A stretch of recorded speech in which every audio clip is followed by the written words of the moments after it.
I was reading an article yesterday about the guy who now owns the Guinness record for largest matchstick structure, and it's a matchstick version of the Eiffel Tower, not as high as the Eiffel Tower, but nonetheless impressively high. 7.19 meters, which is 23 feet for those of you whose feet. And that is not as high as the world record for the highest house of cards, which the cards would like you to know is 25 and some odd feet high. And that's 7.86 meters.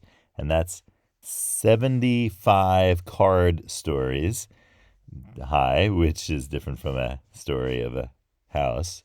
So we're going to talk a little bit about constructing solid work-life structures for today's episode of Life's Potluck Buffet. I'm John Paulus. Thanks for joining me.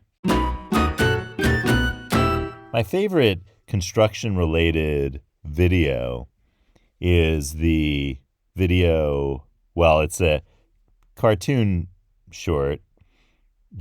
Well, it's not a short, it's old time, not a YouTube short. It's a short cartoon from 1955, I believe, called One Froggy Evening. And if you're not familiar with One Froggy Evening, it is the brief story of greed and vaudevillian talent and foiled expectations, starring Michigan J. Frog and some guy. I don't know the name of the guy. Michigan J. Frog, you may be familiar with. And the story goes as follows. At a construction site in 1955, I believe, there is a building going down that was built in 1892, and in the cornerstone, there's a box, and in the box is a singing frog, Michigan J. Frog. And the guy who's demolishing the building, seemingly single-handedly, I'm not sure exactly why there isn't more than one person in this demolition crew who seems to be operating the wrecking ball as well as the other pile drivers and apparently single-handedly. I don't know. Anyway, so the guy finds in the cornerstone a box with Michigan J. Frog in it, and when he opens it up, of course, Michigan J. Frog is doing his best old-timey songs. And the guy sees dollar signs and decides to really invest his time and money in making this hit show with Michigan J. Frog, who's going to be singing and dancing and performing. But, of course, what happens as soon as anybody else who's not this guy, is present, Michigan J. Frog just shuts down and just croaks, right? There's no singing, there's no dancing, just a frog. And this goes on. The guy falls on hard times and decides he's just going to put Michigan J. Frog into the cornerstone of a building that he sees that's being built in 1955 and just get rid of his problem. And he does. And the card then fast forwards to a building site in 2056, I guess 101 years later. And of course, it is, as we talk about on Life's Potluck Buffet, it is the usual future where there's lots of flying things, and we know why it's the future, because all of a sudden everything that didn't fly before flies now, and lots of flying vehicles. And there's a decrepit 1955 building that needs to be taken down, and it's being taken down by Acme Building Disintegrators, which seems to involve, again, one person, as it did in 1955. So Acme's payroll is just really, it stays really stable over 101 years. And this one person is using a laser type thing that's like just simply disintegrating the building, which I appreciate the idea. And, of course, has a fishbowl type helmet on because, it's 2056 and they're in outer space apparently, or there's no atmosphere. So the person gets to the cornerstone and, of course, sees the box, opens it up. It's Michigan J. Frog, sings Hello, my baby. Hello, that song, the Tin Pan Alley song from the 1890s, but not. Interestingly, I don't know if maybe Michigan J. Frog was hearing it in the Cornerstone because the building was built in 1892. The original building that was built in 1892, that song, Hello, My Baby, was written in 1899. So I don't know what happened those 7 years that Michigan J. Frog somehow heard somewhere. Maybe this building is in New York City, and maybe he just overheard through the Cornerstone all of the numbers of the day. He also sings the Varsity Drag, I believe, at some point in the cartoon, which is 1927. So I'm not sure how he's getting these songs down in the Cornerstone in his box. But let's just suspend disbelief, shall we? So in 2056, the Acme disintegrator guy is disintegrating. Of course, Michigan J. Frog is in the Cornerstone in a box with the same Tin Pan Alley repertoire from the previous century, 2 centuries at this point. Anyway, so the guy sees dollar signs, and of course, the whole cycle is clearly going to repeat itself.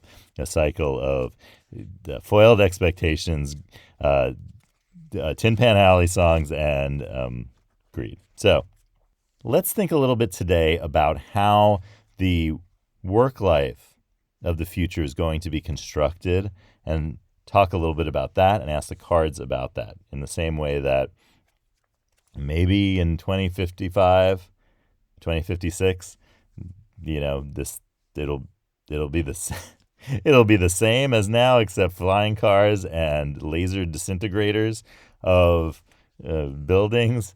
But I have a feeling it'd probably be different. So what's different now than before? Now, right now, I think that one of the bigger issues, besides the whole thing with the obviously the where you work, remote work versus in-person work versus hybrid work, et cetera, et cetera, et cetera, that obviously is a major thing. That is a major change that has happened that was not predictable before the pandemic.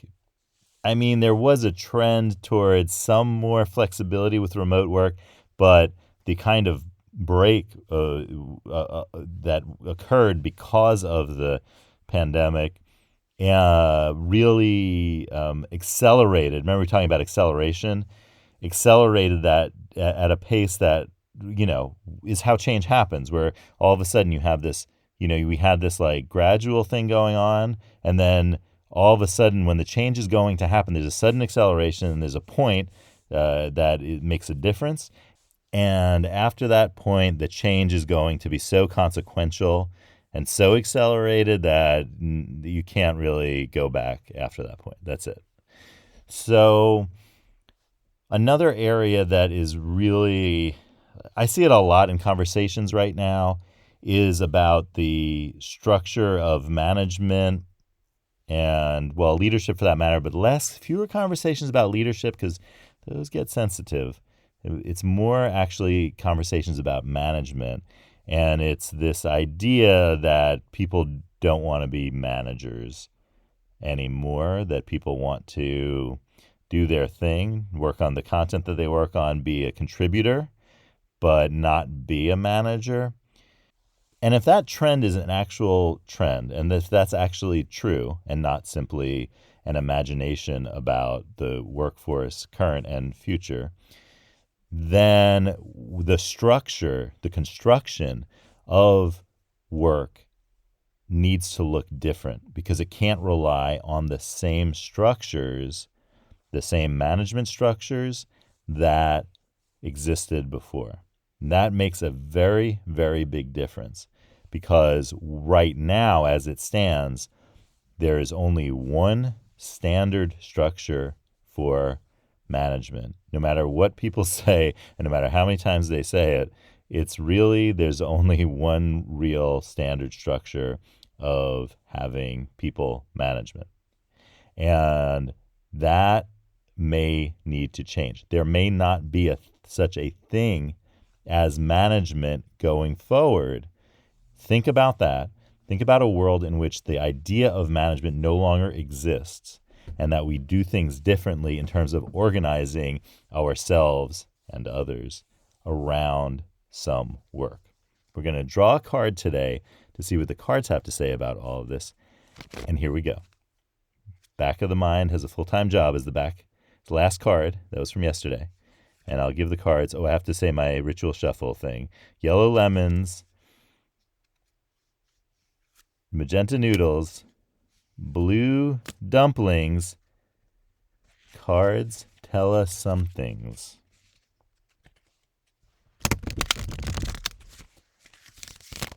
All right. Let's see what the top card is. Here's today's card. Better not be Passions Over Hobbies. Okay. Phew. It's not. It's Your Hero Is You in Disguise. Think of who your celebrities are. Maybe you've read about them, heard them, seen them on a screen, or know them in real life. Whenever we create role models for ourselves, we are simply imagining ourselves as heroes. Consider what you believe is wonderful about your role models. See how those traits are really yours. Consider what you want to see your hero do, then accomplish it yourself. So who is your hero? What are they doing? Think about that for today, and I'll see you tomorrow on Life's Potluck Buffet.